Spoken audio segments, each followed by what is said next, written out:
It turns out that on a procedural vote, 83 members of the Senate voted to go forward on the Great Compromise. And all I want to point out out of that little teensy-tiny fact is that the myth of gridlock is exactly that. Gridlock is what happens when the Congress, and particularly the Senate, cannot find the common ground they need to come together. But they found it.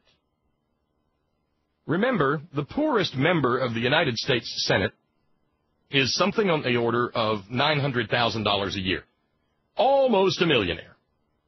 And when they were faced with a tax cut for them, staring them right in the little broken red corpuscular whites of their eyes, they had no problem whatsoever coming together to take care of their own.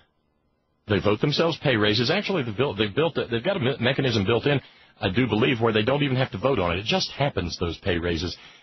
Kind of like the tooth fairy. You put your tooth under the pillow, and the next morning, there's a $1 million tax cut.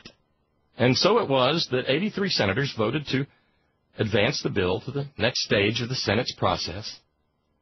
It won't be formally approved until tomorrow, but passage is a certainty. It's not my tax cut. It's not your tax cut. But in the Senate, they recognize that, by God, it is their tax cut. Their tax cut. And you know what? Shh. They want it. Posture, posture, posture, posture. They want it. And I guarantee you that for all the times that Harry Reid has displayed no living sign of any sort of spine, that he has one that is running down past ribs made of solid granite rock, and his spine is as stern and as starched as cold blue steel when it comes to anybody getting in the way of his tax cut. Because we do recognize, don't we? And I'm not offering this as criticism of anyone or a condemnation of anyone. I'm offering this simply as fact for your consideration. No, I'm not Rod Serling. But it is a fact for your consideration that because the making work pay tax credit will expire while the tax cuts for the rich don't, that if you are an individual making $20,000 a year or a family making less than $40,000, extending the Bush tax cuts for the rich ain't gonna do diddly for you. Your taxes, sunshine, your taxes, pretty little prole, are going up. January 1. They just are. So the difference that made as compared to the parsimoniously pissant tax cut for that tax bracket in this bill, is going to be winding up with a net negative for families earning less than $40,000 a year and individuals earning less than $20,000. That's part of what the Senate voted on. They want theirs, screw you. They've got theirs, screw you. If you were supposed to have a tax cut, you'd be a millionaire and you'd be in the Senate. Okay? Do you understand? Good. Now, put that up against this headline. Senator Nelson skeptical Senate can ratify START treaty with Russia by year's end.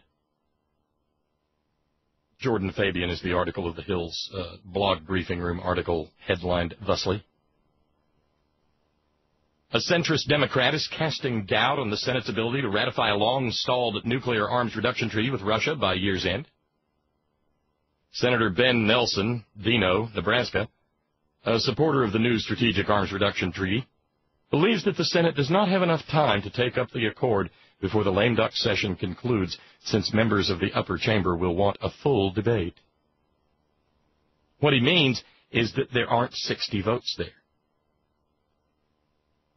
There aren't 60 votes to get past, to pass a cloture motion and limit debate. But Ben Nelson doesn't have it in him to say that the Republican Party is going to put a dagger through this treaty that actually has real-world implications for the safety of you and me, our friends, our neighbors, our loved ones, our children, our grandchildren, the very idea of a future at all. If it can be accomplished yet this session, that would be worthwhile, Nelson told the Lincoln Journal-Star, but I think there's not enough time to get that done. You know what? Yeah, there is. Because the old saw is true. Where there's a will, there's a way. There are millions of people, 99ers out there, whose Christmases aren't going to be squat. December 25th is just going to be another day on the calendar for them. Hanukkah has come and gone. There are members of those 99ers for whom Hanukkah was just another 8 days in the year.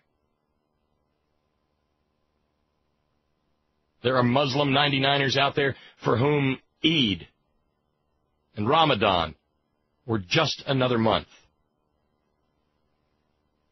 because they are all in the forgotten class of the unemployed.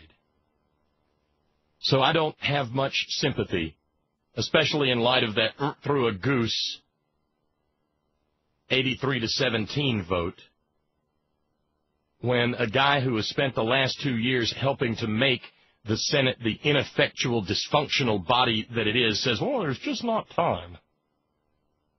Yeah, there's time, Senator Nelson. For once in your life, think of something besides that dead animal sitting on top of your head, and maybe vow to give up your Christmas and your New Year's Eve. And remember for once in your life what it was like to actually, honestly work your job. Because I see no evidence that he has done so any time in the recent past.